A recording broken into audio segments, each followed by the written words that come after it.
Good evening, everyone. Welcome to the April 21st, 2025 Planning Board meeting. Could we first please stand for the pledge?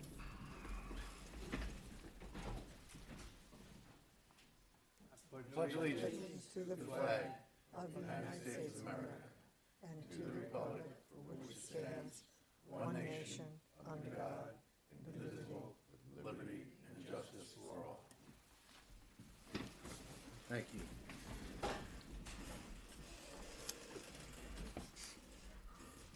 John, we have in the correspondence, Hunter Brook. Yeah. Talk to us about that. Well, the property has been the subject of some activity for, I don't know, probably 6 or 8 months. It started out with some clearing and some cleaning up and things like that, so, and then the applicant came in with an application for a home, and then after that seemed to go inactive for a month or two, we started hearing that the fellow was applying to the Ag District for inclusion, and I think you need to be a working concern for about 2 years before they consider you to come in. And the application was for this type of use that you see in this correspondence, and now it is taking shape. It has not, to my knowledge, been brought in any official way to any approving agency around town for either a farm use or whatever it might be considered that is being proposed to be sold there, so. And as you can see, there's some neighborhood concern. Yeah. So what would the correct path forward for an application like that be? Most likely a type of farm use, which would be a special permit, From zoning board? zoning board. And no application has been made. Not to my knowledge, no. So we have no jurisdiction then? Not at present. Okay. And the town board's been copied on all this? Yes. Okay. Thank you. Anything else in the correspondence that anybody wants to discuss? We have meeting minutes in front of us from April 7th, 2025. Any issues, corrections? None here. Anything, John? Nothing here, no. Counselor? Nothing here. Oh, what was that for? The minutes. The minutes, no, nothing on the minutes. Last week. Thank you. Do I have a motion? Motion? Second? All those in favor? Aye. I abstain. Hooky. Yeah, I did. All right, we're in the regular portion of the meeting. First up, we have Little Sorrento's. Can I just take a moment on correspondence? Oh, yeah. There's just a slight change I wanted you to know about on the Dunkin' Donuts site. They weren't able to get natural gas in, so they're using propane. And they are doing an underground tank, and this drawing there shows the location. It's in the back, in kind of a lawn area. Really doesn't affect too much, but thought you ought to know about it. So when you go through the drive-in and you see the little fill portion, you know what it is. Okay. If you don't mind, I'll just put a memo in the file that Yeah. you're fine. Okay. How big a tank is it? Just out of curiosity. I'm sorry? How big a tank? 1,000, I think, 1,000 gallons? Yeah. 2,000 gallon water. Cost you a fortune to fill her up. All right, first up, we have Little Sorrento's. This is special use permit renewal for outdoor dining, location 3565 Cromwell Road. Hello, How are you? everybody. Good. How are you? Hello. Nice to see you all. So I think we all know the establishment, and I think, well, if there's any issues on All the good? part of the board? No issues. John, any violations been issued? Not Complaints? Not to my knowledge, no. Anything, Counselor? Nothing here, Mr. Chair. All right. So, do I have a motion approving the renewal of the special use permit for outdoor dining at Little Sorrento? Motion. Second. All those in favor? Aye. Good luck. Thank you, Thank you everybody. very much, guys. See you soon. Have a good night. Bye-bye. Thank you. That's the easy one. Okay. Okay, next we have Underhill Farm site plan. This is Do a we have an discussion attorney? of site plan amendments. Do we have an attorney here tonight? Yeah. Oh, Jesus, I couldn't see him, okay.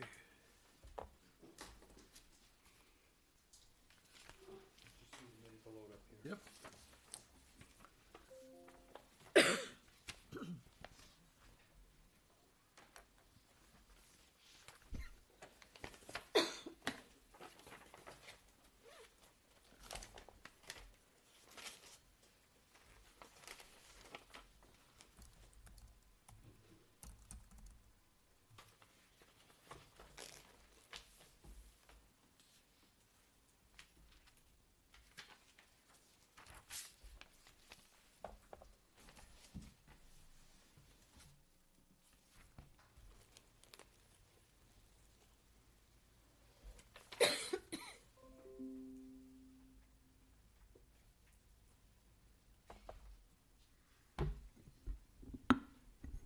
Hello, everybody.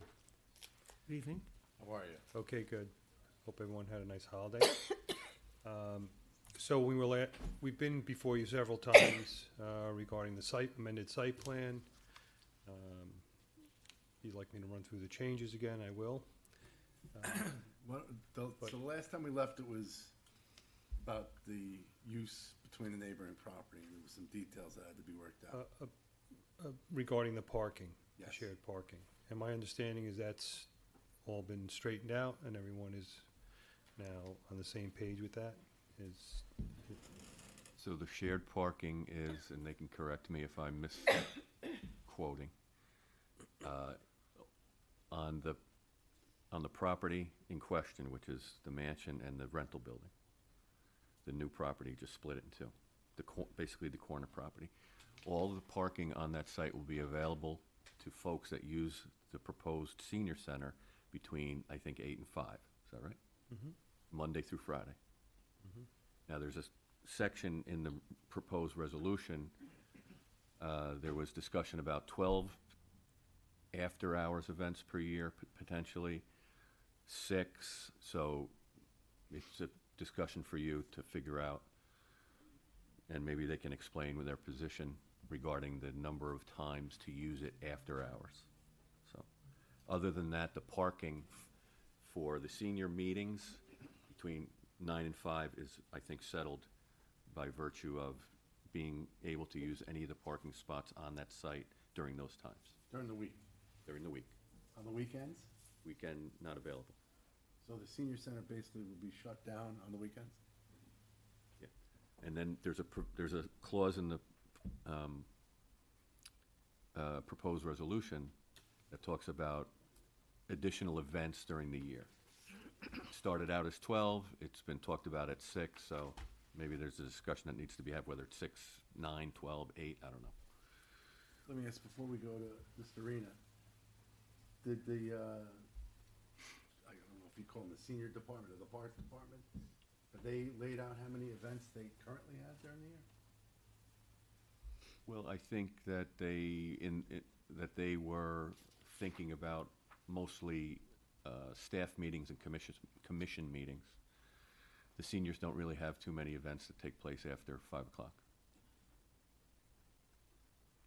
So these meetings would be with Yorktown staff? Yeah. And What's the proposed use the rest of the time? Just locked up? Closed, yeah. John, is this considered overflow parking, or what's the parking, or where is the parking for the senior center otherwise? If not this, On this site, so that's it.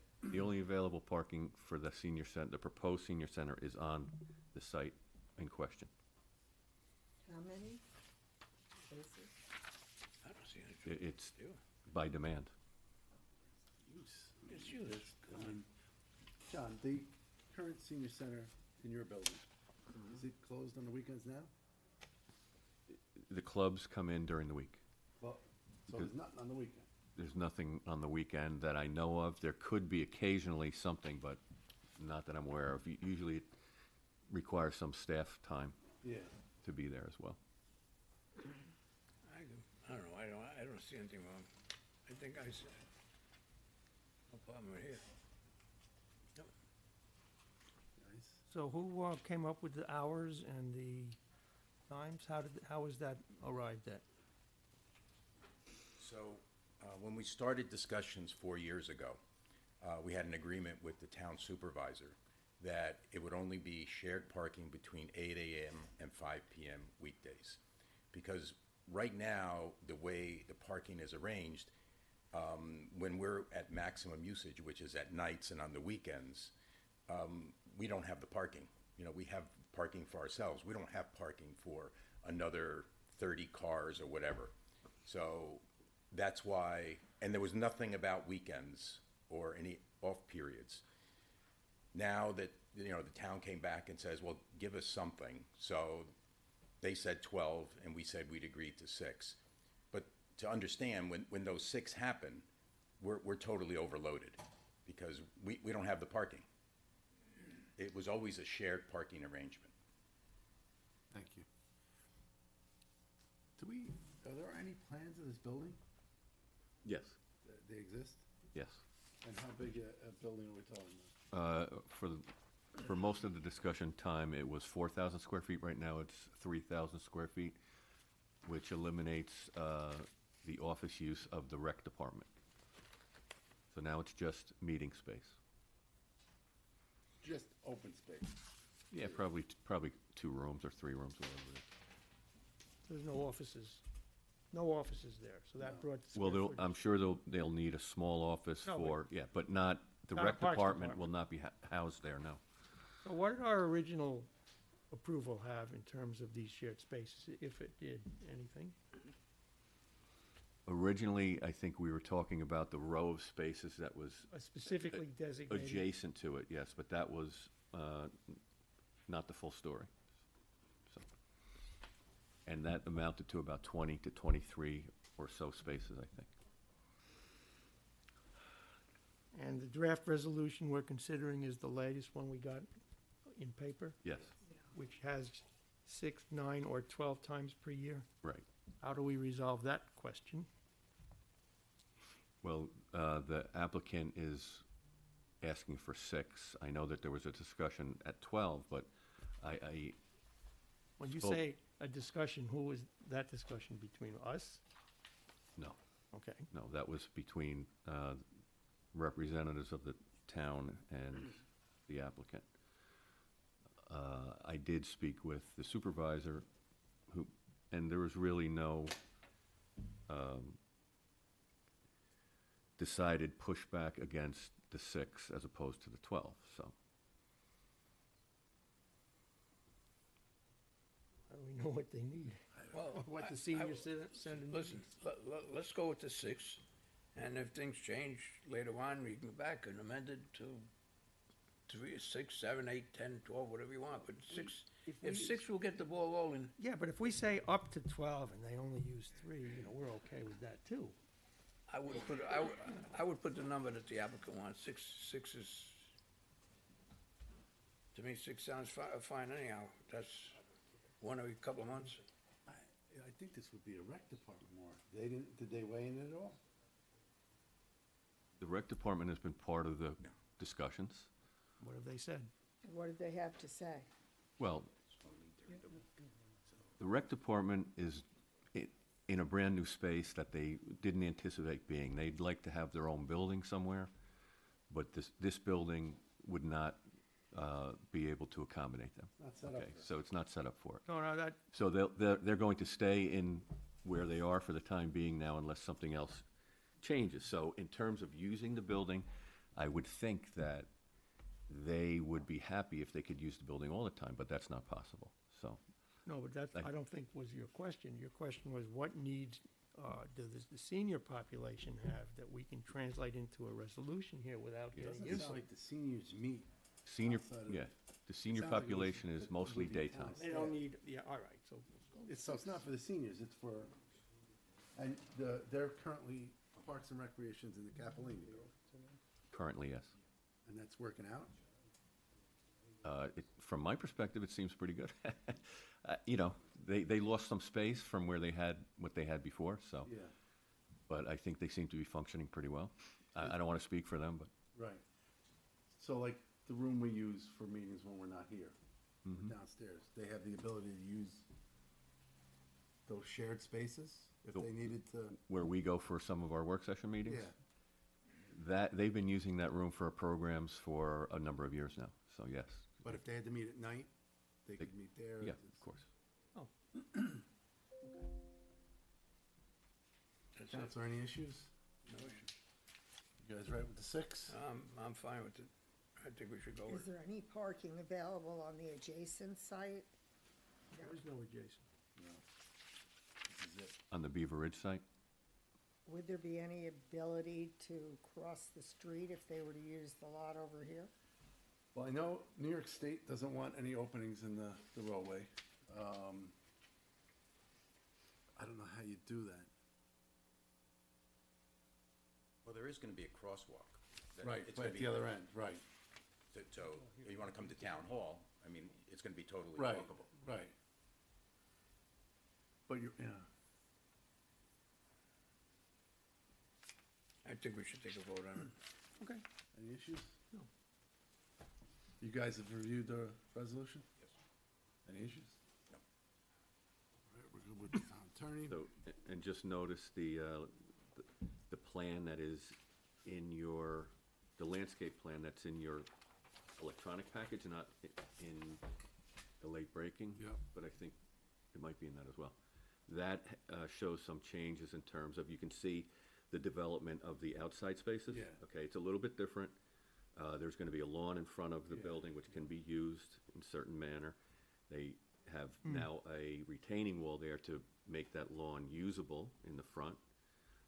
And you can see over on the side between the new building and the old building, they have an outdoor seating area in the depressed area. So those are some changes that you needed to have in your package, so. I did see that. You know, I think, and I know Joe, on a lot of his projects, brought in very good landscape architects, and I think that really, it looks, I think, Oh, there it is. fantastic. I think it looks better too. Yeah, Looks nice. looking good. Anything else? No. Any other issues? No. All right, we have a resolution approving amended site plans for Underhill Farms. Do I have a motion? Motion. All those in favor? Aye. With the 6 events per Six. year, Six right? events, yes. Thank you. 6, yep. 6 events. Thank you. All right, guys, Okay. take care. All right, we're gonna move into the work session portion of the meeting.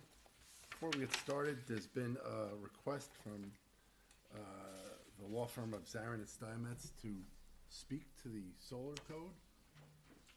This is in front of the town board. I think they feel strongly against what the proposals are. Does They the really board want to cross hear them, that or out. would they rather that go to the town board? I would like to hear it. I would like to, so I know what I'm voting on. And I'm Any sure. thoughts? Fine with that. Huh? Give them their time.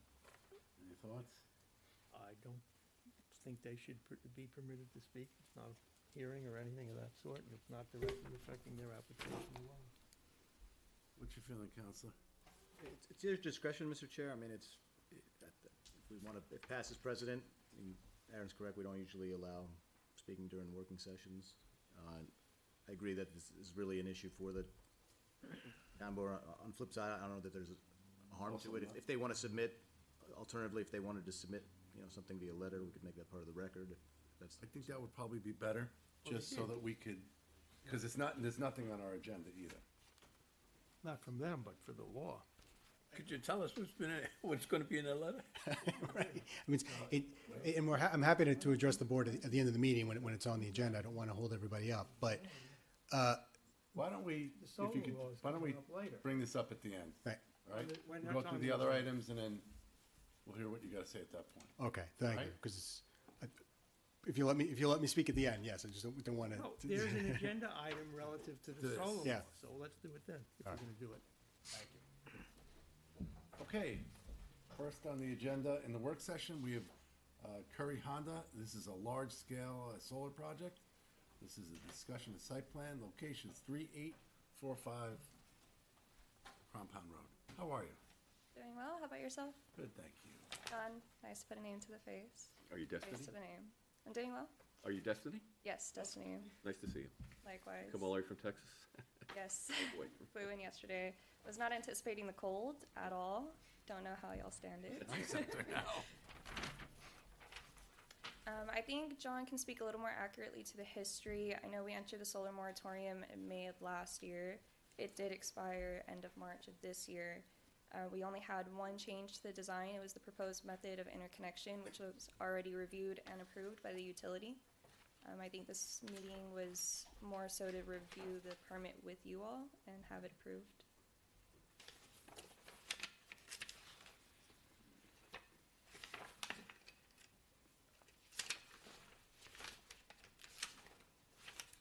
So John, can you bring us up to date on the solar moratorium real quick?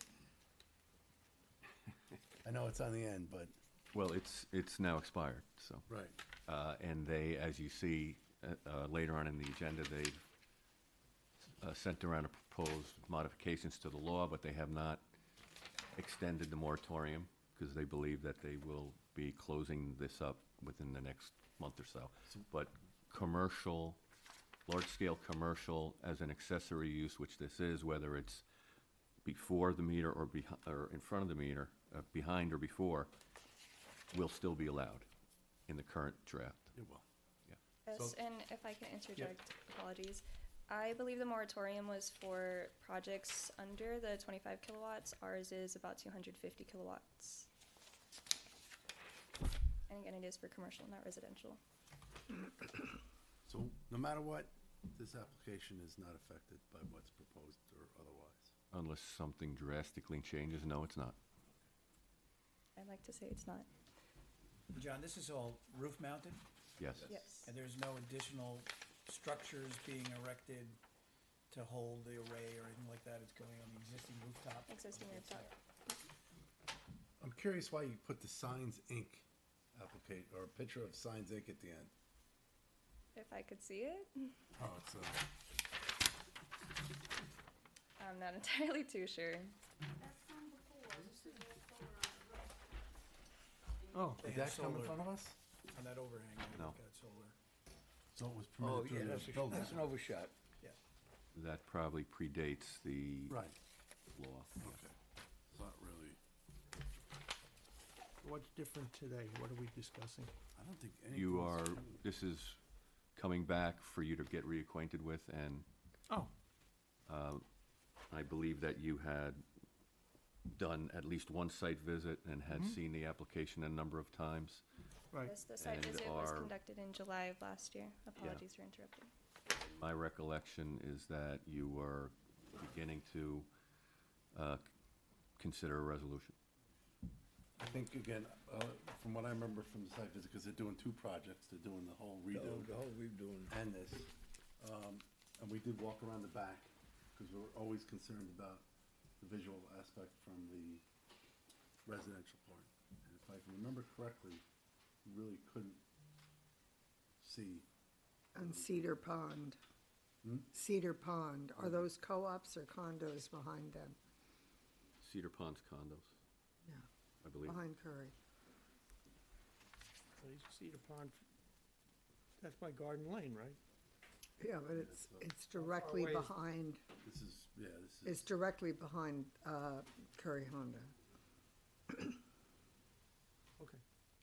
remember in the back, they had the fence next door, the property needed to be cleaned up a little bit, but I don't remember them being able to see it from there. I think there was trees there or something, Yeah, clump of trees. it was a fence, it was like a bench Again, and this is stuff. commercial zone, right? Yeah, This it's is not commercial. residential. So, Yeah. I mean, it's a rooftop, Come on. it's an existing rooftop. It's not Yeah. like they're erecting new structures or Right, anything there's nothing on like the that. ground.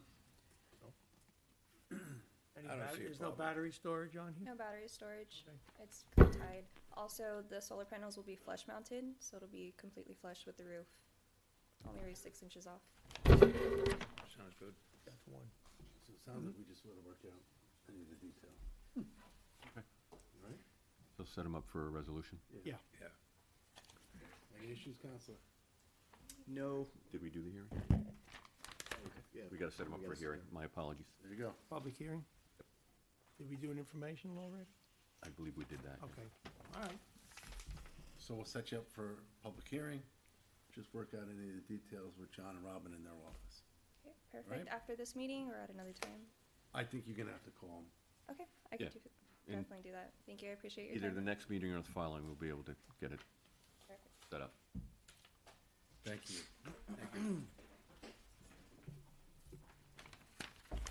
Okay, next we have the Lamp subdivision. This is a discussion of a minor subdivision. Location is 357 Crow Hill Road. Good evening, Jody Cross from Zarin and Steinmetz, here with Evan Lamp, the property owner. I apologize for my voice. I don't always sound like a Muppet. We're here in connection with the two-lot subdivision we were last before you in February. At that time, we were talking about the width of the drive, the access drive, and we said we would go figure out who we needed to get a variance from. It was the state. We got our variance on April 10th. We've submitted a copy of that to you, so now we actually were on the agenda for the zoning board this week, just the way the timing worked out, but we would like to get a positive referral over to the zoning board from this board. So John, outside of that, is there anything else? Well, just in terms of the typical process, they informed us that they want to, in the interest of time, get their application into the zoning board, which is a little bit out of the normal procedure, which if there's something in front of you and that requires a variance, you usually get to a point where you're ready to Right. support a variance. So they've, in the interest of time, they've gone ahead and made application to the zoning board, so you'll be on for, when is it? 24th. And this is the 24. frontage variance? Frontage variance and a 280A, from Town Law 280A. But you got the state variance for that already, no? No, that- No, the state variance was for the width and the Oh. dead end turn, the apparatus turnaround. And the two, okay. So, The state code and now the Correct, VA. so I believe your public hearing will be in May correct. for their variances, so that's the time issue there, so. The other thing is with the state variance from the building and fire code, it says a couple of things, that they had benefit of a local fire district memo from August 1st, 2024. Okay. So there are other memos, one being from February of this year that talked about 20-foot wide width. We submitted that memo to, the state had all the memos. Okay.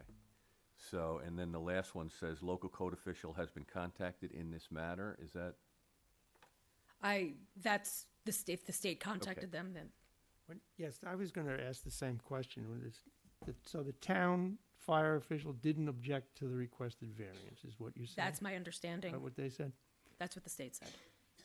I would like to see that, only because of future planning, if we ever run into these situations again, because if 16 foot, is that what you're looking for? is Correct. Acceptable here, why do we keep the 20-foot standard then? So the 20-foot standard is under the fire code for the New York State Code, and we were able to demonstrate that it won't be any less safe than it is today.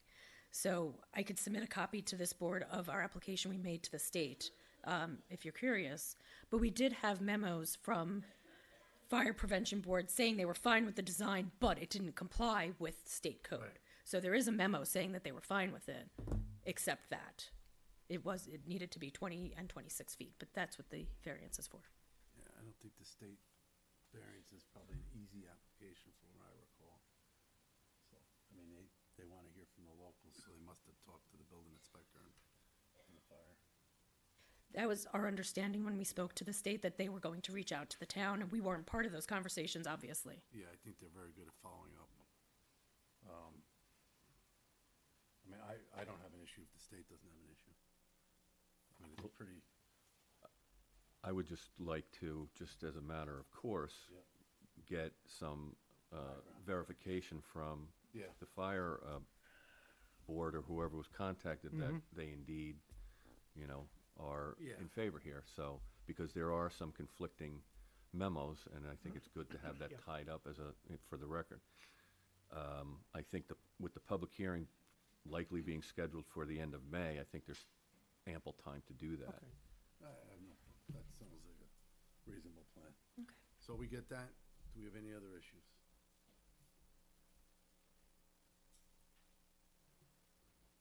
I have one quick question. Is this at the top of that hill? No, I think one of my neighbors is higher up than I am. Yeah. But, yeah, it's Right at the crest, right? It's the end of the drive. end of the house, but it's not the highest elevation. Well, I also have a question on this, I don't know if it's a temporary or interim plan to do part of the driveway now? Is that, So they're doing some improvements on the existing house that are separate and apart from the subdivision plan.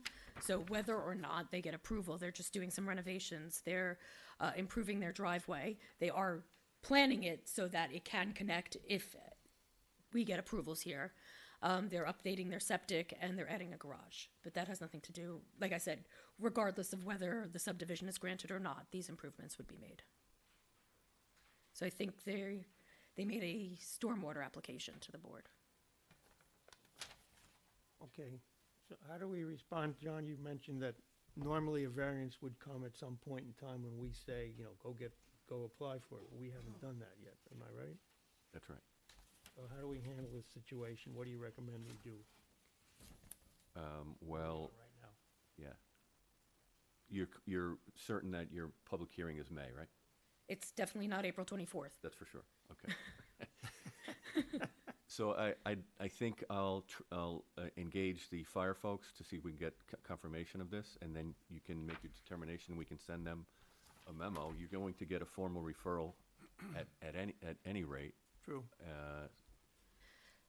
So I think in the next couple of weeks, we could get that issue tied up, and then if they obtain the variance in the meantime, and subsequent to that, we can tie up any of the other planning issues, such as, you know, tree removal permits or anything that may exist in terms of more technical stuff, which we haven't gotten to because we've been talking about some of these code issues, so. Yeah, but the overall plan, I think, doesn't have any real problems. No, none of the overall plan. Details of, you know, fitting it all Yeah, together. just the devil is, like you say, the devil is in details. It is. Aren't they always? All right. All right, so we'll get some confirmation. Okay. The state variance. I guess we'll tweak some things and then we'll move forward. Okay, great. Sound like a plan? Sure. So we'll be appearing here again before the public hearing at the zoning board, or is that necessary? I think if we get the information, that If doesn't. we get the information, it's up to them, but Yeah. And there is a memo from the planning department it that on does one say we need the variances, so I don't know if that's considered a determination or just a memo from the board, but we submitted that to the zoning board. Okay. I think we should have it one more time here so we can receive the information and send a memo back out to zoning. If, Right. if the board wants us to appear, we'll appear. Cleaner? yeah, I mean, Let's do that. Okay, All right? Yep. Okay? Thank you. thank you. Okay, next, we have the Miraggio Restaurant. This is second time in front of us. This is a discussion of a special use permit for outdoor seating. How are you? Good evening, how are you? Excellent. Excellent. You're on. Jim Flandro, I'm the architect for the project. We were in front of you last time. You guys asked a few questions. One being where the existing stormwater systems are. So I noted where the grates are located on the property based off of the survey. I know the planning department was requesting where the pipes ran, and I'm still trying to see if the owners have information on the locations of the pipes. If not, when we hopefully get approval and we do any sort of work, any digging, we'll try to do most of it by hand until we locate the pipes. Of course, we'll do the dig first and everything like that to verify that we don't cause any issues with the piping. Another question was the access point into the outdoor dining space. We made the ramp area 6 feet instead of a 4-foot ramp from before, giving more passage back and forth as some people coming down, people going up. The plans do comply with the handicap requirements in New York State, which is kind of based off of the ICC. It's not ADA requirements as per the building code. I know, Mr. Fon, you know that. So we do comply with all those regulations. We did add some lighting poles in 6 spots Those locations might change a little bit depending on layouts of where we start putting our seats. Like I discussed last time, the seating plan is just kind of showing a layout of how many seats we could have. That's gonna change a little bit once we start the actual build and where we're gonna put the seats. He wants more of a free-formed kind of layout compared to the rigid ones that I have shown on the drawings. So the lighting might move around just a little bit out of the location, but pretty much in the same spots of what we show. I did provide cut sheets for what we're gonna do for the lightings on the drawings. So I think that was the items that you guys were requesting us to look at. Missing anything, John? We have an old drawing that shows the water line and the drain line. Oh, fantastic. Okay, I'm not telling you it's accurate, but I think that if you use that, Yeah. what's that? Well, Yeah. I would suggest even if I did get drawings, I'm not sure how accurate Well, they were. No, you're right. So, but I think it's good to have it on there visually. That would be perfect. So if you would put just the lines on and, with a note, and the note that you stated that you're gonna hand dig or whatever would probably be the Yeah, more if you could prudent- forward that to me, I'll be happy to add it prudent on thing to to it, do. so. So the lighting, did you say the ADA is not required by the code? Well, it's handicap accessibility. So the ADA, as you start getting into the building codes, it's the building code which has adopted the ICC 117 code. So it's all the handicap stuff. Reference. It's just not ADA terminology through the building code. The 6 foot handles it? Yeah. You don't have to do turnouts or anything, okay. How high are the light fixtures? We're proposing 10 feet. 10 feet. The only thing I would also suggest is that you require the 3000 K color temperature. Okay. No higher. I don't think you need to be very bright out there, and it's a nicer light anyway. Okay. So nicer to dine by probably as well. Probably. I'll make the note. Other than that, I don't have anything. Any issues? No. No. I think it's a great plan. Thank you. All right, so, We'll set them up for a resolution. okay. Do a couple of things we just talked about, Yeah. and that's it. Yeah, I'll reach out. I'll send you guys an email just to clarify, get all the wording right and stuff like that, and get the plan from you, so. Good? Fantastic. Thank you. Thank you, Fred. guys. Have a great night. Take care. It'll be nice. Yeah. I used to go there all the time.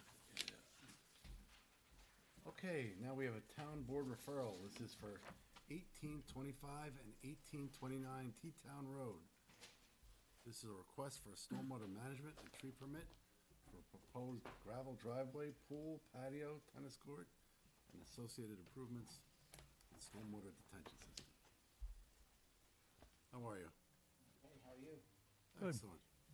For the record, Ralph Alfonsetti, engineer for the project. Let's see if I can get this to work.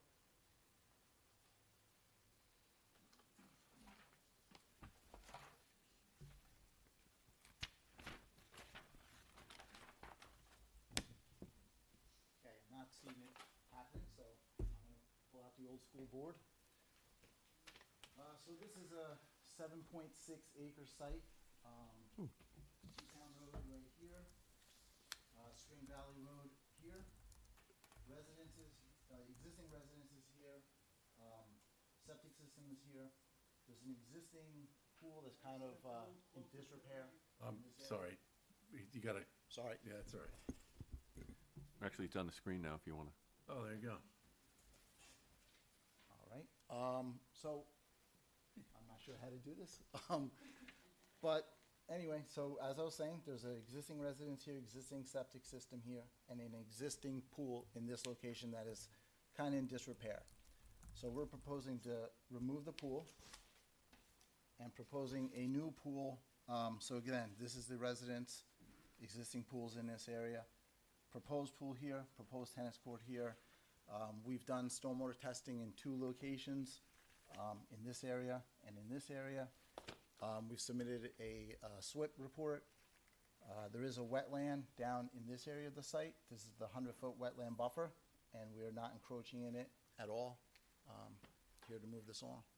And what was the acreage of the property again? Total acres is 7.6. It's the 2 lots, right? Yeah. It's technically 2 lots, yes. I saw Dan walk in. Any issues? John, This anything is- on your end? Right on the corner, right? It's right on the corner. This Yeah. is, I've been there. this is Spring Valley Road, and this is T-Town Road. Yeah.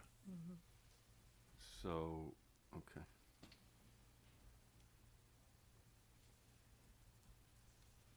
So this will still, it's 2 lots, but you're still going to use this as a single-family residence with these amenities? Is that Correct. right? Any reason why the lots aren't combined? No reason, no. Would that be an advantage? Should we ask that that be done? Sometimes it's an advantage, but I don't think it's going to change much here with these amenities. I don't think the use of the two will be changing drastically anytime soon. So. Anybody worried about anything? No, I don't see any planning issues here. no issues. All right. Good? Yep. All right, so we'll get a memo. Okay? All set. Thank you. Okay, thank Good you. luck. It's a nice project. Okay, next we have another town board referral. This is 2258 Sawmill River Road. Request for stormwater management and tree permit for proposed single-family residence served by a new asphalt driveway, and a new public sewer line is also proposed. Hello, everyone. Tonight, we're representing the Mr. and Mrs. Balan. They own the parcel identified in the red outline at 2258 Sawmill River Road. To the left of that, you can see Broad Street coming in, and across from Broad Street is what was known as the Spano subdivision. Where's the Spano subdivision? It's basically right across from Broad Street, that common driveway that, yeah, So this is just up east of it a little? yes. It's a single-family residence. They're proposing a driveway. As you can see, it's a flag lot, which received a zoning variance for frontage in 1986 by the ZBA here in town. It's currently a vacant lot. The, Do you have the record of that? of the variance? Yeah. Yeah, I have it with, Just the decision, or? I have the decision with me, yeah. Yeah. I can give it to you if you want. Yeah, How many homes are off that road now? What's The that? Driveway. How many homes Th- exist? This on- would be the only home off that driveway that Okay. we're proposing. And how is that driveway accessed? Right onto 202. 235, you mean? Yeah, 35202, Okay. yeah. Oh, is that house already built? Oh, no, it's a vacant lot. How is that connected with the drainage improvements on 35? They're sort of right in front of it? It's not. Those drainage improvements are closer to town Okay. than that. This is, so, if you could picture Broad Street coming in, this is on the 118 side of Broad Street. I shouldn't use 118, so let's say Mapac Avenue side of Broad Street. Okay.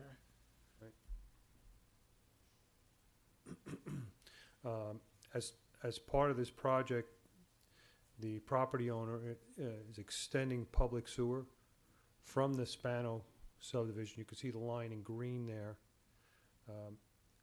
He has obtained easements through all the properties and is providing a sewer connection for all the three homes that are to the west of this site. He's providing the sewer connections for those homes that connect into the public sewer. That's been approved by the county health department. So the homeowner or the applicant is running, how long of a distance is that pipe?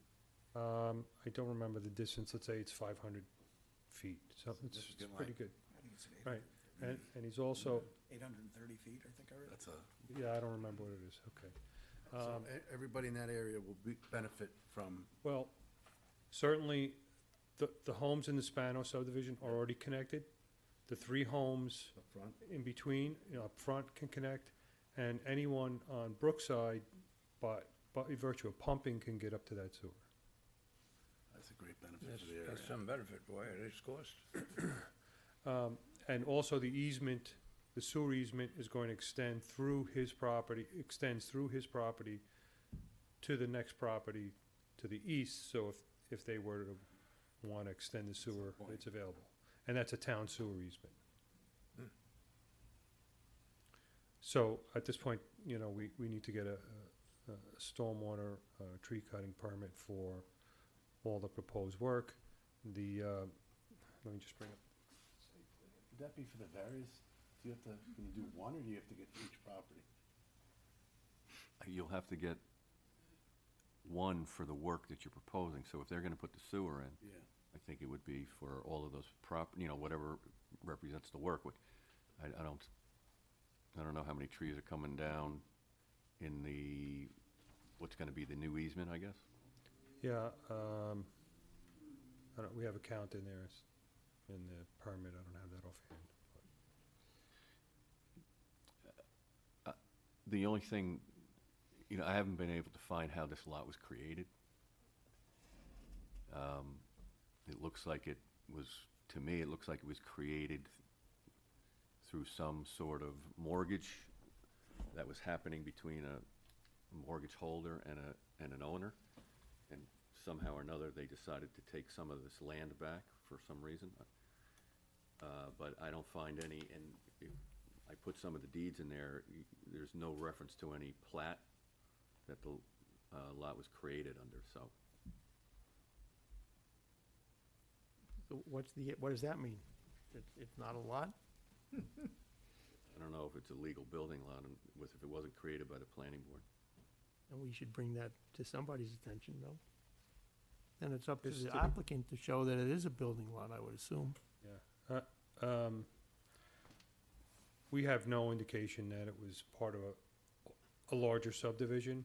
We do, it does refer back to Amawalk Nursery Gardens as the origin of this lot, and all the other lots alongside it. There seems to be a gap between, in information between what happened with that larger parcel and then all these parcels that were created. Whether they were created by deed or, you know, there's quite a few parcels in Yorktown that were created by deed back when. And, you know, they're still building lots, there's still houses on them. I don't know how we could not say this is not a building lot at this point. Well, the only thing is it looks as though it was created in 1962. That's what I believe. From what you can see as the larger rectangle. Right. That went, you know, from Sawmill River Road Right. back in a typical rectangle. So that original lot, I guess, probably was prior to and after the Amawalk Nursery, which Could- makes all the sense in the world, but. Right, could be. How But- do you cure that problem? You come here for, I legalizing don't know that if there lot? is a cure for that problem. pardon? I don't know if there is a cure for that problem. You can't go back to the other property owner and say, okay, you need to make an agreement with this property owner to subdivide off that if you can even prove that that's the No, way I it was wasn't done. thinking of that as a Yeah. process. I'm Yeah. just wondering if at some point do we need to give our imprimatur to the legality of this lot, just say, okay, it's a legal lot, but Could be. Is there a deed for the Was it lot? released from There's a a deed mortgage? for the lot. Yeah, And doesn't the deed provide description Was it enough to? released from a mortgage Yeah. at some point? it was actually at one point went into foreclosure, and was sold through foreclosure. I think How many years ago? I think like around 2000, if I recall from what I read. In your package, there's a 1957 deed, which establishes the original sale and mortgage, and then there's a 1962 one. And the original one transfers the entire rectangular piece. The 1962 one seems to lop off this flag lot. Right. So, Was that when the different tax lots were created? Because there are two different tax bills. Yes. I assume. yes. So since 1962, it's been a, Yeah, I know. A It's lot. Nothing to, if I own 10 acres and I said, I have 10 acres, but I'm gonna give, Rich 5. Thank you. I can certainly carve out a description and give him a deed for it, but that circumvents that's, the process, which is probably what happened here. They just did it. Right. and that happened a lot back then, Okay, Yeah. but yeah. what does that mean? I'm asking our George town used to attorney. do Yeah, I don't know if you need to weigh in right now, but And it was, and Don't know to do. and it was, that was in place before the Westchester County Realty subdivision regulations were put in place also. So, When did the mortgage change? When did the mortgage release it? I'm not sure. No, but the only reason I'm asking is because when the Spano subdivision, I vaguely remember seeing something about that. There was discussion having to do with this property. And I'm just wondering if the thinking way back when was that at some point the portion released would be made part of that subdivision. But if it only happened like 25 years ago, should be able to determine from the mortgage and the settlement of the foreclosure action what the intent was. Okay. Sounds like, You could do a memo back to the I town. vaguely remember that. all we have to do is identify the issue here Yeah, I mean, and leave it up to you. well, I was gonna say, I hate passing the buck, but Figure it out. you could maybe just sort of flag the issue in the memo back to the town, Yeah. into the I town think that's board. all we need to do. You have to make them back here. I don't know what the resolution is for something like this. I don't either. Outside of that, Dan, any issues? He said Sorry, no. John. We had one similar in which you filed a map. So it can be cured probably. Right, so to file, So if if they- it was cut out of the parcel, out of the parcel in front of it, it would need to be, if you file a map, then you would need co-signature from that other parcel also. Maybe. It's already, the ownership's already transferred.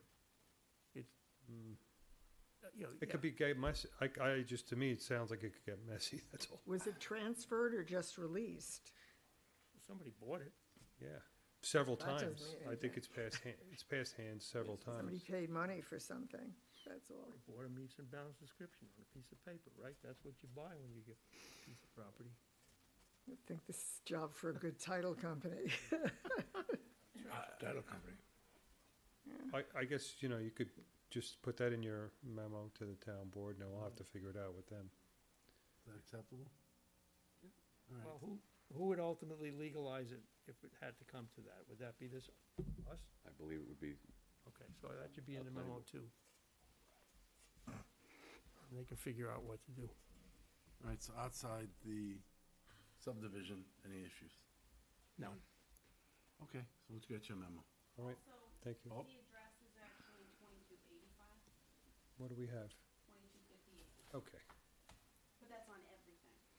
2258? Yeah. Your Okay. applications, your EAF mapper. it's Okay. the wrong You one. see, that's why you have to go through the process. You get Okay, the we'll address get that right. figured out. Yeah. Someone was a little dyslexic there with the numbers.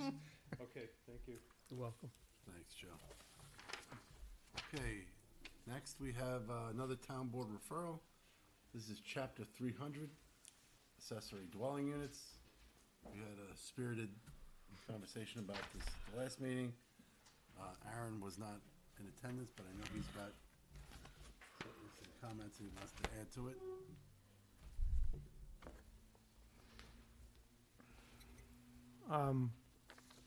In reviewing the law and the EAF that went with it, I think that this represents that there are some potential environmental impacts associated with this proposed change that are not reflected in this impact statement, that the impact forms that the town filed.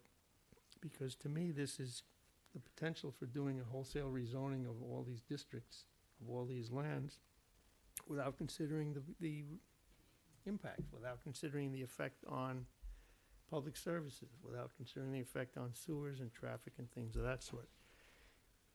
And I don't know how many lots this is going to affect. If it's a handful of lots, that's a whole different story. If it's a lot of property, I think we need to have that information before the town goes forward with it. And I think it's our job to point Absolutely. these things out as looking ahead for the long term, what's going to happen here. That's right. This could drastically affect It could. the neighborhoods. I don't know enough from, That's right. We don't have enough information, I don't think. So it was discussed, some of those things we discussed last time, but this would formalize that. that would be my I think suggestion. it's for a very Arundel. good suggestion. Even clarification on setbacks, what does that mean? You know, if you're talking about the setback for the garage or the shed versus the setback for a house, Yeah. it doesn't distinguish in the proposal setbacks from what? You know, if you've got a garage that's got a 3-foot setback and the setback to have people living in it is 15 or 20, which setback are you using, you know? Anyway. That's the gist of it. I mean, I guess you did go through a number of specifics last time when I read those comments. We did, but I think that buttons it up. Yeah, buttons it up. We don't have the information yet. No. Right? Right, it's not disclosed in the reports, Yeah. you know, in the information the town has given us. We gotta get more We information. actually have a list of how many permits are out there. Yeah, there was a number mentioned, I thought. Yeah, it was 180. mentioned, but then, 180. they're renewable every, 3 years? Do we have a list of how many have been renewed, how many haven't, and what the town's done about those that haven't been renewed? They've got to enforce, they've got a, Yeah, enforcement is a biggie. they've got some enforcement in the draft here about, you know, come forward for a year, you'll be okay. Yeah, After that, you're in yeah, trouble, but then what happens? right? It's a good idea. Sarah's standing. Oh, somebody's here. Hi. Good evening, Sarah Wilson. I'm the chair of the Yorktown Community Housing Board. The recommendation at the April 7th meeting was to perhaps invite the Community Housing Board to appear before the board. I do have a brief set of slides just to cover what the proposed changes are, those 6 changes, as well as some of the comments that were made at the April 7th meeting to try to address those. Next slide, Robin, thank you. So, you know, why are we here? Number one, Yorktown voted to participate in the state ADU Plus program in 2024. That provides up to $125,000 to homeowners to either create a new accessory unit or to legalize an existing one. We know of 2 Yorktown homeowners that are already in the program, and that was one spark to try to make some changes to the existing code to provide some flexibility to enable some additional homeowners potentially to take advantage of the program. Town Board had also suggested that it was time for us to look at the existing law and look at whether any changes were required. And of course, he's not yelling at me, right? Okay. And then, of course, our role is to advise the town board on housing policy issues. And so that's what we're here for. Next slide. So I just wanted to provide a brief overview. This is what the code says. The intent of the law currently is, number one, the intent that neighborhoods zoned as single-family maintain that single-family character. Most important. Second, well, it reiterates it in the second bullet point. Third, the intent is to ease the financial burden of homeowners, particularly senior citizens. And lastly, to ensure that accessory dwelling units meet minimum fire safety and health standards. We could go to the next slide. It just recaps, thank you, just recaps what those 6 proposed changes are. And I'll just continue because I go into those in a little more detail in the next slide. But before I get into the changes, I just again want to reiterate the existing code mentions again and again the importance of maintaining the character of the neighborhood. So I just highlighted in blue all the places that it talks about that, as well as, you know, conducting a public hearing, getting input from the neighbors. So it's very, very clear on what the intent is. And it goes on to say on the next slide, again, in blue, highlights the importance of not adversely affecting the character of the neighborhood. And it ends up with, you know, the powers that the Zoning Board of Appeals has. Just go back one. The power that the Zoning Board has to deny any proposed permit that would adversely affect the character. Okay. Next slide. So the first two changes, number one, were the proposed change in lot size, changing it from the R180 and greater to 40,000 square foot or greater. Note that this change in lot size only relates to existing detached accessory buildings. And then number two would remove the requirement that the ADU in a detached existing building be on the second story, and that would therefore likely displace the original accessory use. And our reasons for this were, again, to open it up potentially to additional homeowners. Even though we make additional properties eligible, it doesn't mean everyone's going to want to rush out and create an accessory dwelling unit on their property. Next slide. The third change is around increasing the maximum square footage and the percentage. The rationale for increasing the maximum size from 800 to 1,000. We recognize that house sizes have increased since the 1980s when, you know, this law was first put into effect. And it's not unusual, based on our input from the ZBA, to receive variance requests for items that are greater than 100 square feet. And just a reminder, I think you commented, Mr. Tegeter, you know, 1,000 square feet is a good size, but that accessory unit is limited to only having 2 bedrooms, because I think you said, oh, it could be 3 bedrooms or more. And then the maximum percentage going from 33 to 40%, we don't think is that significant. Again, the primary unit has to have 60% at least of the usable floor space. Next one.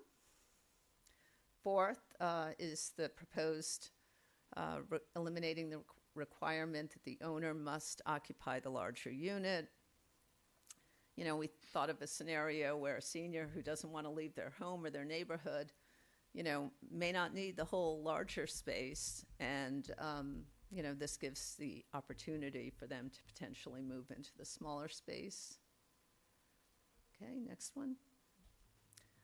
And then 5 and 6 deal with violations, extending the penalties for people who have allowed their ADU permits to expire, and also put an amnesty period in place to get the existing units that are in town legalized. We want to get the neighbors notified. We want to get these units inspected, want to get them permitted, get them assessed properly on our tax roll.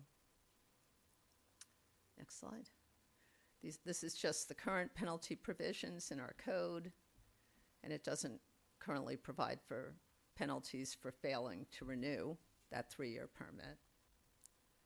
And then next slide. This is the proposed language that would put that in place. And we would also recommend that we utilize the database to track those permitted properties that are coming due for renewal, so we can be following up on that with the corresponding fees. Okay, so those are the proposed changes. And then next slide starts to address some of the concerns that you discussed. I watched the video, and it was a spirited discussion. Certainly one topic was parking. Currently it's 1.5 spaces for each unit. So if you had 2 units, that would be 3 spaces. If you have an existing house, though, and then you're going to create an accessory apartment, that would require the creation of the additional spaces for that second unit. And of course, the zoning code gives the ZBA the authority to increase parking as a condition of that permit. And I also noticed that any lot with an ADU permit is ineligible for a permit to store or park any commercial vehicle or trailer on the property, which is a good thing. Next one. There was some discussion about the definition of a family. And the current law is that no borders, nobody temporary is permissible in a dwelling that has an accessory dwelling unit. And I think, Mr. Garrigan, you talked about, could I make it available to a bunch of students from Mercy College? And no, you could not. It's not that you'd want to, but you could not.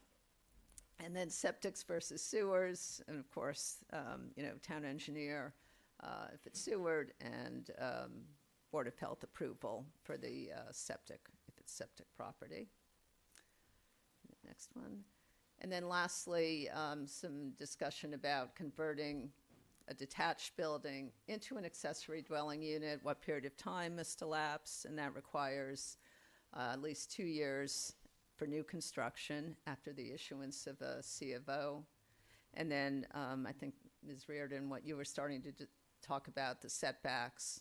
And I think the law isn't written really clearly because it talks about adhering to the setback requirements for the property, but doesn't necessarily distinguish between the accessory building and the primary home. And so I hope I covered the different topics that came up at the last meeting and provided a little bit of clarification, but I'm here to answer whatever questions, and I'm very interested to hear your feedback and further discussion on this. And this is scheduled for a public hearing at the next town board meeting, which is May 6th. Thank you. Yeah, Very nice presentation. thank you. I have a question. Yeah. You referenced several things in your presentation which I don't see in the amended law that's before me right now. I see it amending sections 300-38B1, 5, 8, 9, and then J. And some of the things you talked about, you said there's only 2 bedrooms, and you said there was a 2-year period for existing detached buildings? That's correct. That's in the law, and we weren't proposing any change to that. So that's already in the law. So That's does the correct. law And actually, already- I left my copy. All right, so that I misunderstood something. Does that law already permit detached accessory uses?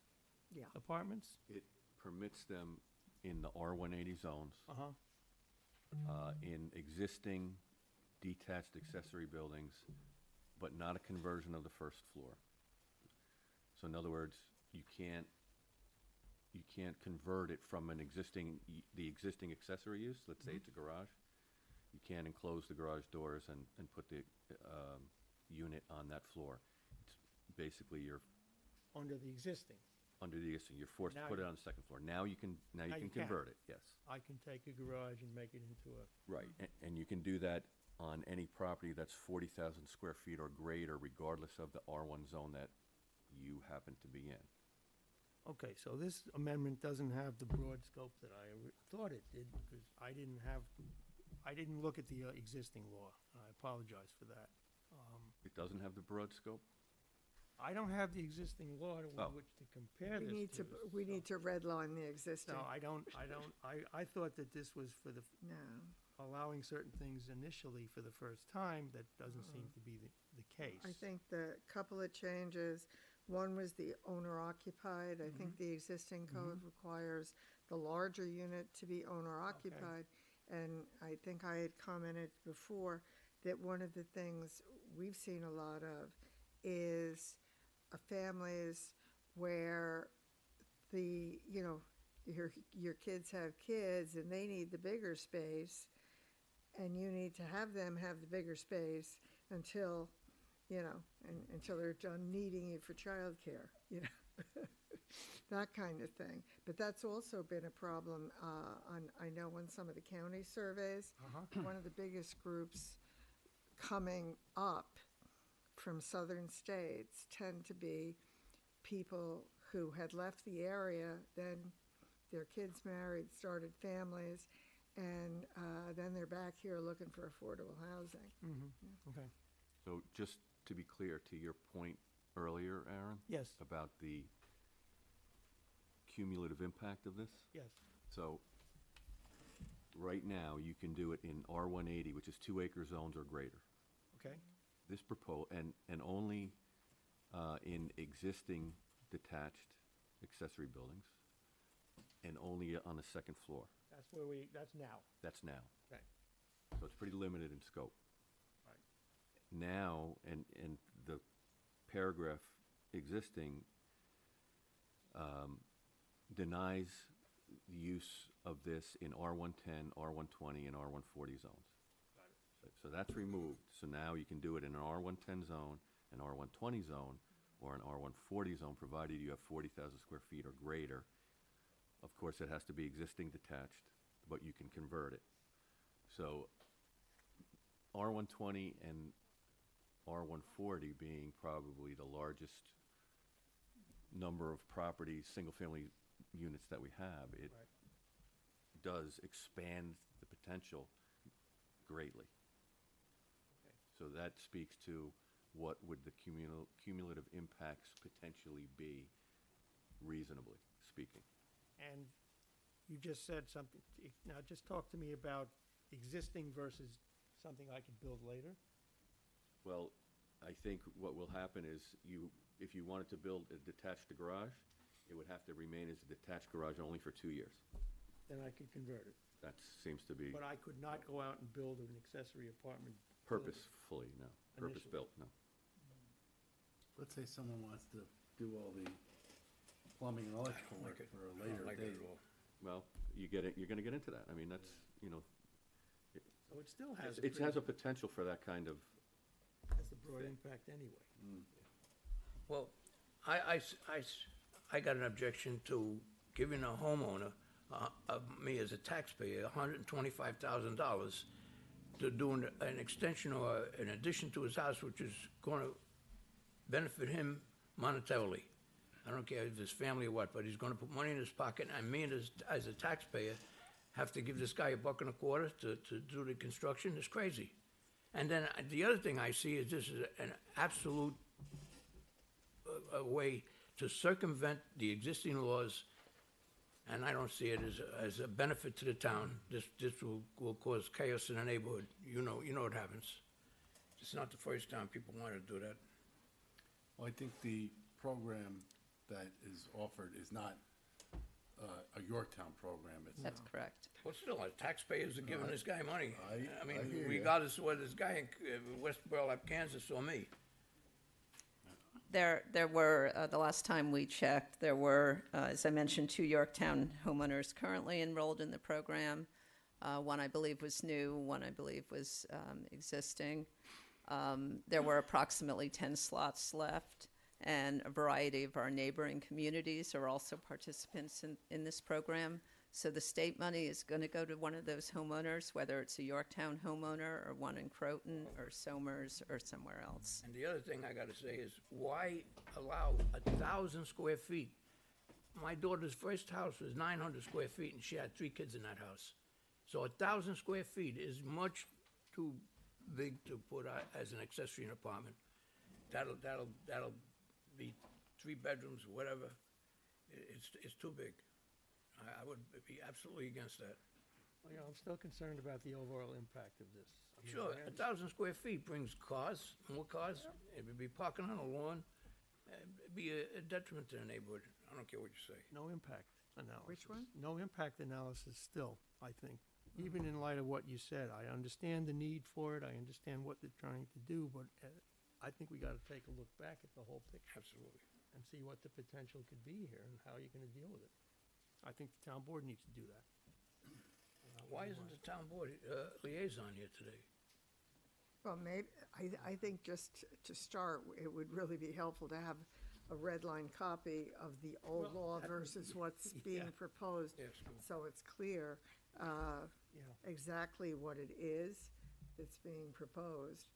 But, and also it's clear there absolutely needs to be more enforcement of whatever regulations, so we know what's happening. Yeah, I mean, I don't have a problem with the first floor versus the second floor and things of that sort. I just wanna see the analysis of what Yeah. the if it's gonna be 50 homes or 25 unit, that's one thing. If it's gonna be a lot in an area, that's something else. Well, we don't even have a baseline until they figure out how many permits have been awarded and how many From the zoning, yeah. are going. And the other thing, I mean, just sort of goes without saying, if the state wants to give away money, there's nothing we can That's- do to that's their stop them, prerogative, yeah. you know, on many, many levels. But in terms of, you know, the financing is up to the property owner, however they're gonna do it. But I think, as I read this, what's proposed gives the CBA the ability to make a determination that an area is saturated and it can't proceed further with others. Think that's sufficient? Is that a sufficient safeguard? Well, I think we need to see the red line. And how do you determine that if an applicant comes in, let's say in my neighborhood, who's got something there, if it's legal, not legal? How do you dig into the weeds on that? Zoning does. Yeah, it's a large task. We did speak with, I'm sorry, we did speak with the zoning board, and I went through the last 3 years of activity to try to identify the nature of the applications that were being made, as well as the absolute number. It's less than 10 that applicants that have been appearing before the zoning board each year, either for a new or for a renewal. And when I compare that to the number of class 215 in the assessment roll, in our tax roll, that are, accessory apartment units, single-family homes with an accessory apartment, there's 179 listed in the tax roll. So if you have 179 in the tax roll and you're only getting 10 a year coming in for renewals or for new, so clearly we need the enforcement. We need to get the ones that are currently existing re-inspected and re-permitted. And number two, this has been on the books since the 1980s, and through all these properties, we do have less than 200. What do you think? I think we need a lot more information.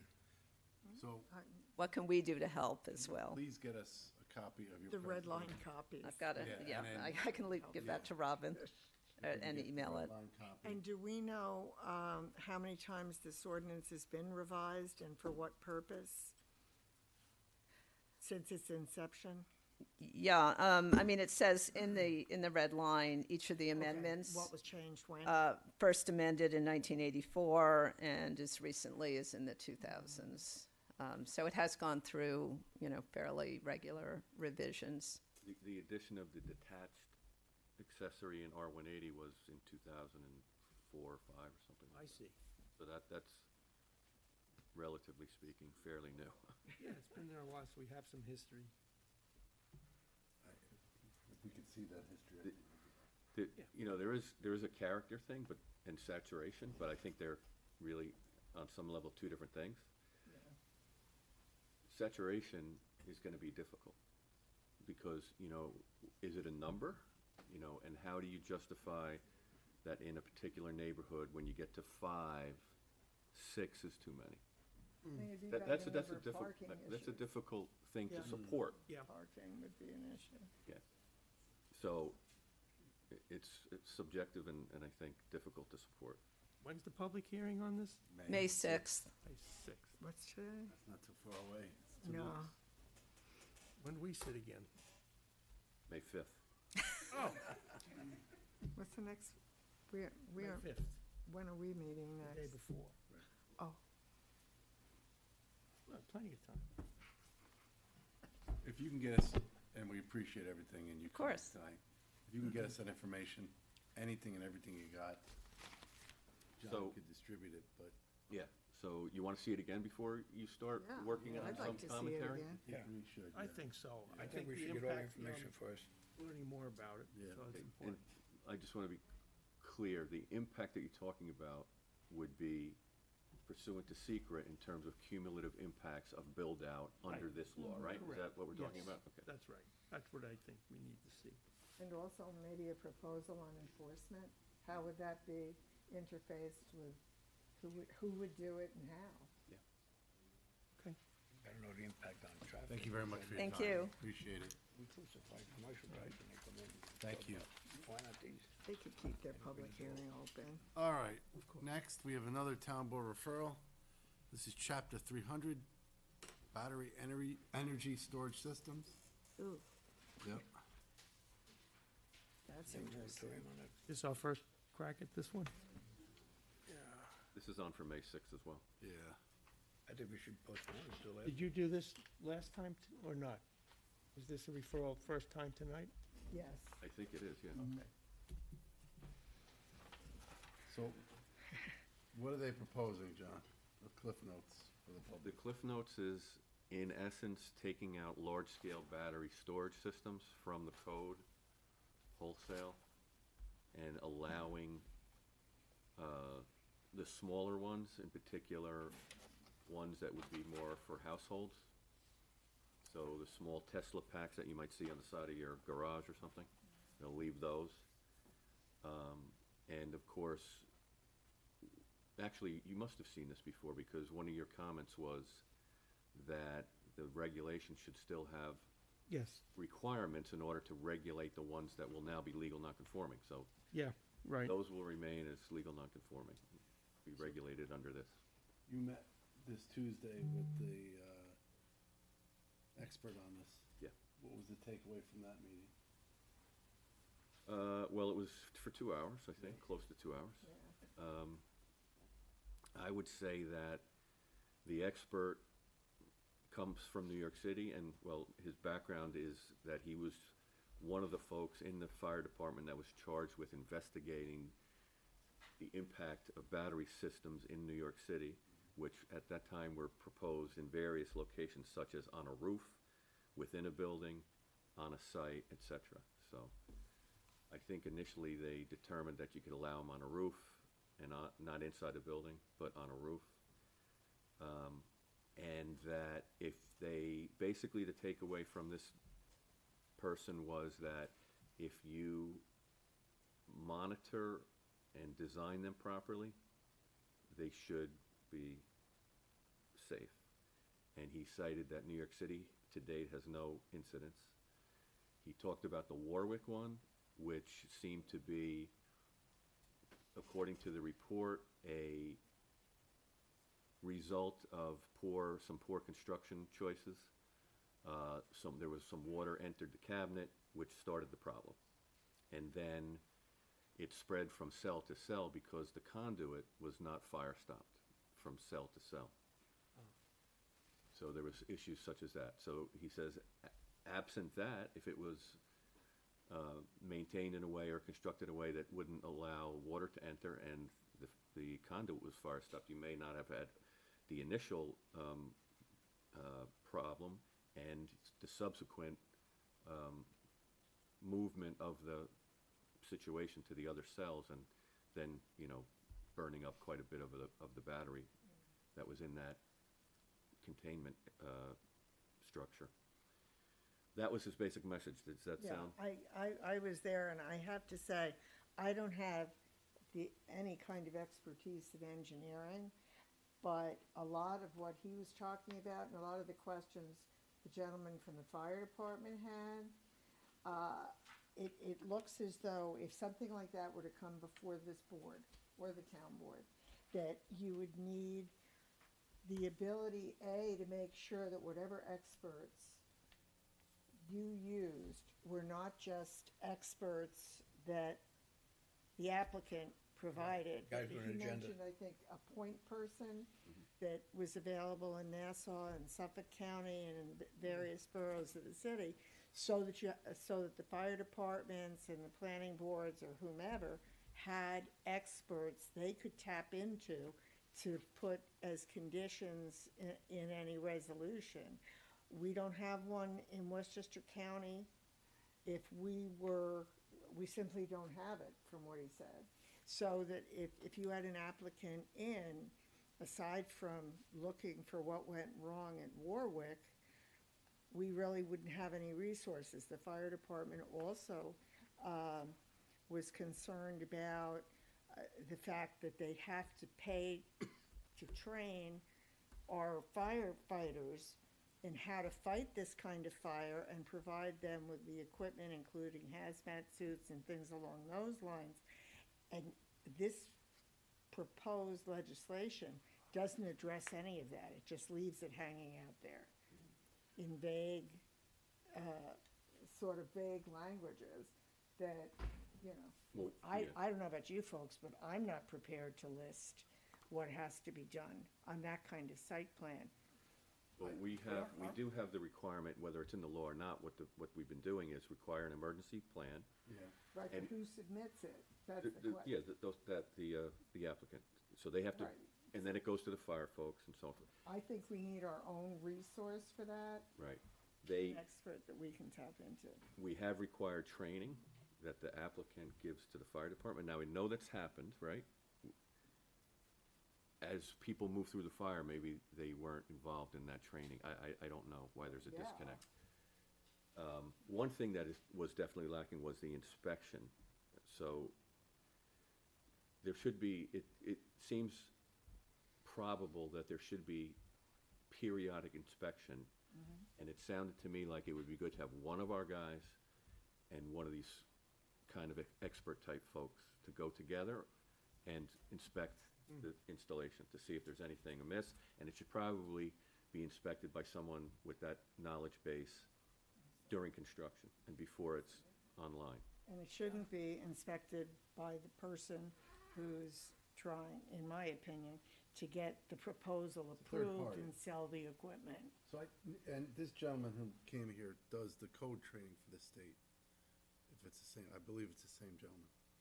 New York State used to offer specific, you could send it up to the state for review. I don't know if that's still, not local, but up to the state code people. Yeah. But I'm they've not sure. thrown it back to the localities with this. By the way, just before I forget, there is a webinar on May 7th by this fellow and a couple others Yeah. about this very subject. At the last Westchester County municipal planning officials, they had a class on this. And, well, we went to that one. There was another one 3 weeks ago. And they brought up Yorktown. And they brought up the application next to the Taconic.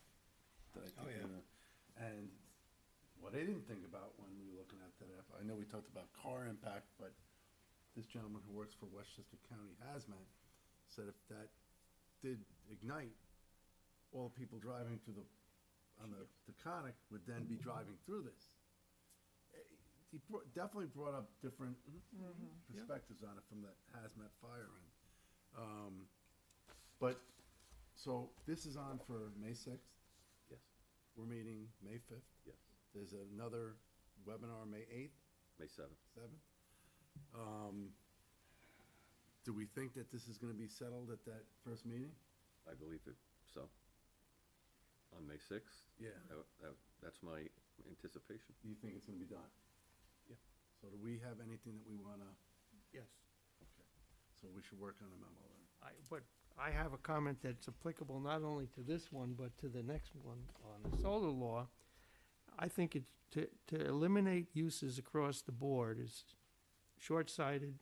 I think it's poor long-range planning on the town's part, because it's ignoring the reality of electric uses nowadays and where our energy is coming from. And rather than saying, we don't want these things at all, I think we have to make better plans to have these things because we're gonna need them. And okay? we need the education. I think we need the safety, we need everything that you were talking about, Judy. But I think we need these projects. And I have more to say about the solar for the same thing. So, I do think this is an infrastructure issue, right? yeah, They closed Indian Point. yeah. Everything's going, or at least the governor is pushing, I forget what the date is for, I think it's 2032 or something along those lines.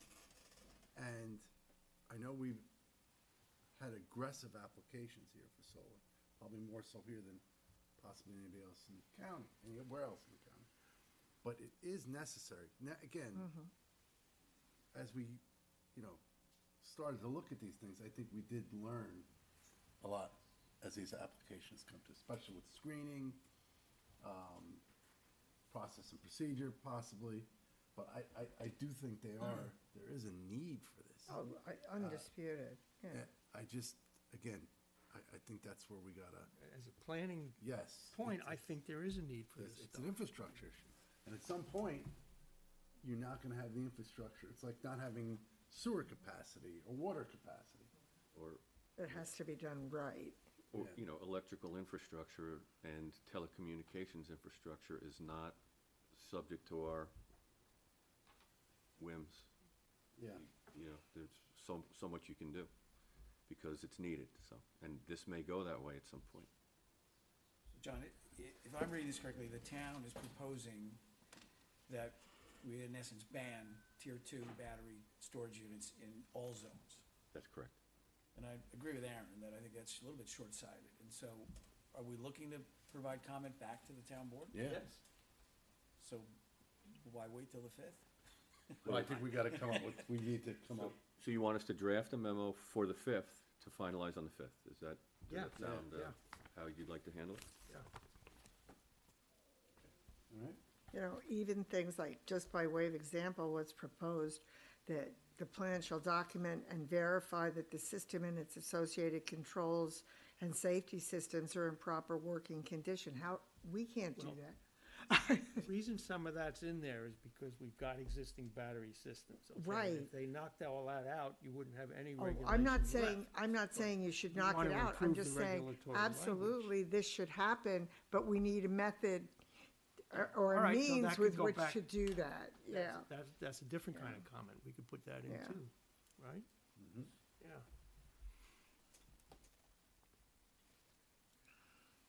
Okay. Okay. All right, same thing on solar? Yes, you can. Next, we have a town board referral, chapter 300, in regards to solar power generation, systems and facilities. And we have there he is. You had something that you wanted to, I think, briefly touch on? I did, and thank you, Mr. Chairman, members of the board, for allowing me to speak. I know it's not typical. We wouldn't have done this, I wouldn't have tried to push my way up here if, but not for the importance of this matter, and I'll just speak as a normal human being.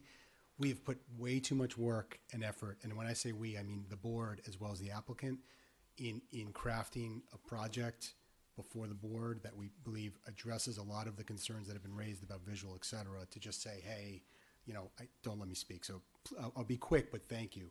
A lot of what the board was just talking about with respect to battery storage, which doesn't affect our application, but very similar. The law that's before the board now, that kind of magically appeared last week or a week before, it would completely eliminate solar farms in the town. I know it refers to associated use, but it's a complete ban, which is a complete repudiation of what this board has done over the last year and almost a year and a half now with our application, with other applications, where it really is a site-by-site review as to what's an appropriate site. When I started, I think when they adopted the moratorium and we came to your board, we said, look, we think it's a good idea to continue processing at our own risk because we believe that this application can be an illustration of how to select the right sites, how this use could be introduced at the appropriate locations. And your board's initial comment memo back on the first version of this law was introduced, I think captured it perfectly. I'll quote, through proper visual analysis using site selections, the planning board can achieve an optimal site layout based on the specific conditions and topography of each site. And up until last week, it looked like the town board was taking that into account, that, look, it's not what district it's in, it's the site itself. And then suddenly now it's a complete repudiation. Along with some of the items that you're talking about in terms of future planning, what really concerns us is that this new law does not seem to have any sort of policy analysis or planning behind it. And let me give you the best example of it is, you know, at the same time that the board has been evaluating this law, people have been coming to the town board complaining about their Con Ed bills, rightly so. I'm also, I'm a NYSEG customer, but it's the same thing. Our bills are going up and up and up. You know, the law that you have in place right now, one of the policy goals is to create energy independence for community members, right? And reduce community member bills. That's what community solar is made for. It's not an individual putting solar on their roof. That's great if they can do it. That's a $16,000, $17,000 investment plus you're maintaining it. Not everybody can do that. Community solar provides another source of electricity in the grid, and you can require Con Ed to go and use that solar. Your bill gets reduced. If the town says no more solar farms, just like when Indian Point was shut off, it means Con Ed has to get its energy from far away and pass those transmission costs onto the user. And so we're here tonight to ask the planning board, as the planning experts in the town, to tell the town board to take a breath here. Don't just do the knee-jerk reaction as to, well, people have signed some petition online, ban it, and forget about all the projects, and more importantly, forget about the work obviously we have done, but you have done, particularly with this site, and just say it's banned and incomplete. Forget it. It's not even a permitted use anymore. Anyone suggesting that? I know Councilman The law is. Esposito isn't here, but Councilwoman questions. Susan Siegel's The law here. is doing it. If you look at the code, it says it's not permitted in any residential use, residential district. It's permitted in non-residential districts as an accessory use. Think about that for a second. I understand. Yeah. What you? I get it. Well, I want to make sure everybody else does No, too. I think we all do. We've Yeah. been Okay. back and forth on this. Susan, if we could. So has the board now changed direction with this?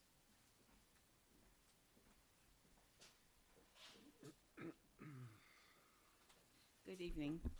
Please note for the record that you asked me to speak. I asked you to Thank speak. you. All right. All right. This is an internal issue. All right. The town board's been grappling with this for quite some time.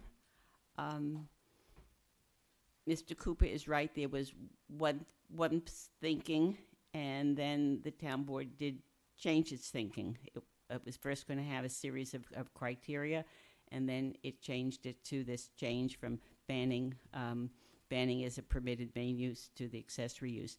That's where it stands now. Technically, the public hearing has not been scheduled. I don't think it's official that it's been scheduled. John, you can correct me, but I think we never did pass that resolution. I don't think it's been scheduled. Yeah, it has not been scheduled. So that's where it stands now. If you have any other questions, No, I appreciate your time. yeah. Thank you. So, again, I think, when you look at the applications that have been in front of us and the kind of the work that's been put in, there have been missteps, right? Just like with anything, where it was brand new out of the box, we're getting these applications in. And I think if you look back, just like, I think about some of the projects along 202 with the lights and the night work, you look at things a little bit differently. Hindsight is always 20/20. But I do understand people's concerns with some of these coming in. But again, I do think there is a need for these types of projects, just for purposes of public infrastructure. You know, I'm sure at some point, the New York State Building Code is gonna mandate solar be installed for new homes, and I know there's already states that are requiring hardwired, charging stations and the such. I just, again, yeah, outright ban it. I would, well, go ahead if you guys want to talk first. I was just gonna say, I mean, the beauty of this board is that we look at every project on its own merits. Yeah. And even the solar arrays in the farm, I guess, what is it, Hill Boulevard and Route 6? Right? I drive past it often. Mm-hmm. And does it look different? It does. Does it look that bad? No. One man's trash is another man's treasure, one man's source of power, you know, I mean, it's, so I think an outright ban, similar to what we said earlier, is short-sighted. And there needs to be the proper, everything from safety, from appearance, and impact on the local residents or surrounding that should be taken into account. But just to outright ban it is somewhat short-sighted. And I do think there is a definite disconnect between, I mean, there should be between the battery and the solar, right? Two different things altogether. And I do think at even some of these projects that have been approved, in time, some of this vegetation that we've insisted on, as per the current code, will shield these things completely. Just doesn't happen overnight, and maybe that's something we should have looked at a little bit closer. But again, I know we had this like rush of applications, and I know there were certain, you know, you read it, you hear it, upset about some of these approvals. But I don't, it's like the aqueducts, right? They did the aqueducts how many years ago now? It was forethought to New York City and what you were gonna need. Yeah. Right now, New York DEP is going to buying up properties to protect that. I think this is a similar type thing where we're, at some point, when they're shutting down these other plants, we're gonna at some point start starving for energy. I think that you are in a pretty historic moment, to be honest with you, and not just Yorktown. I think we're in a historic moment here because there's a lot of emphasis on clean energy and alternative energy, and we're witnessing it. Yep.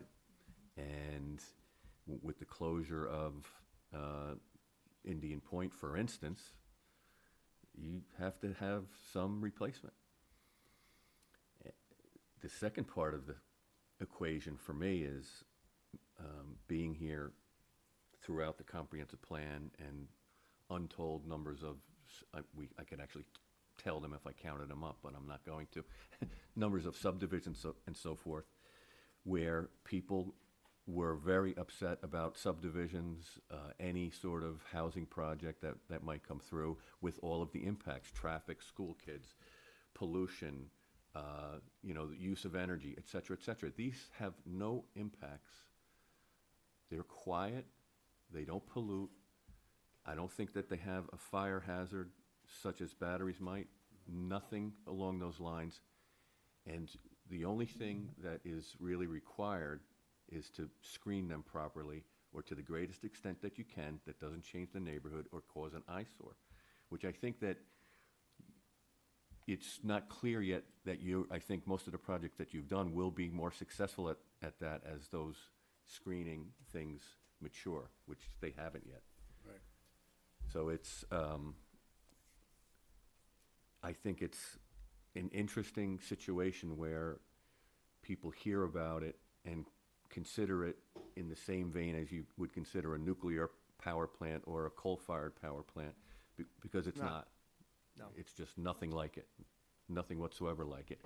And what, to me, being in the business of the subdivisions and going through some of the neighborhood fights and so forth, which we have one here a year ago. We haven't seen it in about a year, but for, you know, a handful of units, the outrage was amazing. These have none of those impacts, nothing whatsoever. There's no roads, there's no impervious surfaces, or less, much less amount, but yet they seem to cause a lot of trouble for some people because I think they lump them in with this notion of industrial uses. And I don't think it qualifies under the connotation of an industrial use, although it is, like almost anything, it can be considered part of the electrical industry, which we have to have. Yes, The I poles agree. and the lines down our streets, the transforming stations, the transformers are all ugly as sin, but yet we have to have them, and they're in all of our neighborhoods practically. So, We could put them on the ground. So I have a couple which of, we do. I got a few more comments on that. Yes, I would recommend that we tell the town board that from planning point of view, that this is a short-sighted, it is not good planning for the future of Yorktown. I think the town board, being elected officials, they respond to citizens who complain about things. I know I used to do that, and I understand where they're coming from. But our job, I think, has to take a longer view of things. We don't have to deal with the same issues that they do, and we should remind them that they have that responsibility to the future of the town. As John said, all kinds of infrastructure and things that have been going on here have been done with foresight and planning and long-term commitments and benefits for people in the town. I think that, however, as we have gone through the several applications that we worked on, there are specific issues that have engendered where the town board is right now, and I think those can be dealt with. I think screening is one. We can change the setback. We can put different screening in. I have always had a problem with cutting down of large tracts of woodlands to put these things up. This is cutting out every opportunity that the town could have for it. I mean, the Wilkins Farm is an example of land that's already cleared that could be used for this kind of use. It's in a residential district. It's now unavailable under this current law. Any school district that says, let's put them over our parking areas, can't do it because it's under this law. So there's a whole host of residential areas which I think could be suitable for this kind of use, which we need, that this law is basically taking away. I think we can address those issues. We say if the land is 80% open space, yes, get rid of the rest of the trees. If it's 80% treed, don't do it. You can address that kind of issue if you're looking at making this law a little bit different. But I think it's poor planning in the long run, and it's just turning aside some very important issues that the town has to grapple with. I mean, you look at cell antennas, right? The towers, right? Yeah. People went bananas about that, but every one of us has this, it's, again, it's new, well, it's not that new, but these large solar farms here are new, I think, or over the last few years. And again, I think, especially when they're getting done, like the one on Hill, when you look at that property, just everything cut, it's impactful. Yeah, and I think it should be a main use in a commercial district. It doesn't have to be an accessory use. I don't see the point of doing that except to further reduce the opportunities of doing this. Not that many parcels would be affected, but that's another consideration. So, Yeah, the thought on that was that in the commercial areas, there where we spend most of our public life, and to have a commercial property become just a solar farm alone may not be the right idea in terms of what those areas might well be. True. Whereas in the residential zone, it forestalls permanent development that is more impactful. And potentially you can hide it. Whereas, for instance, if you think of state land, right. going up the slope, you wouldn't be able to hide that. And I don't know if that's what we want to see in our hamlets. So No, I think that was my sense I would of it. use the tree cutting rule for that kind of Yes. stuff. But that's one you wouldn't want to see. There was one that came in Shrub Oak. Oh, yeah. Right? Yep. And it ultimately went away because it wasn't the right thing. And I think if there are more tools to be able to control that, That might be more of the way to go about it than just the outright, Yeah, well, I suggested the one. yeah. I don't know if the tree cutting, I mean, again, you're talking about an area that was predominantly farm land. Open farmland is open? Right, but if a farm hasn't been farmed in 60 years, it's gonna have what many would consider A forest. a forest. Okay, so we can, And so, you know, the reality becomes of, and I, you know, cutting down trees for any purpose, you know, maybe not, but maybe for that it makes sense. It's almost like restoring the land back to what it was. As long as we regulate the size of the area in residential areas, as long as we don't impact the neighborhood, we gotta be very careful of how we make the law. Oh, I agree. Because once we do it, that's it. You'll have 15 applications coming in and overwhelm us. Please, Susan, you got something you want to add? Yeah, when you asked me what the town board was considering, and I did talk about the two different, how the town board changed its approach, but in light of the other comments you're making, I don't know if you know that the town board also had under its consideration a floating zone concept, which would have operated sort of like the overlay law in general. An application you would set up criteria, just like you talked about your criteria, screening and setbacks and cutting down trees, and that the town board would then, an application would come in, the town board would decide if it met certain criteria, and then if it said yes, it would come to the planning board for site plan review, much like the overlay district works. That was presented to the town board. There were not significant discussions about it, but it was an option. And I just present that as the additional input that the town board did have that you may not know about. Okay, thank you. Counselor? Have you seen that anywhere?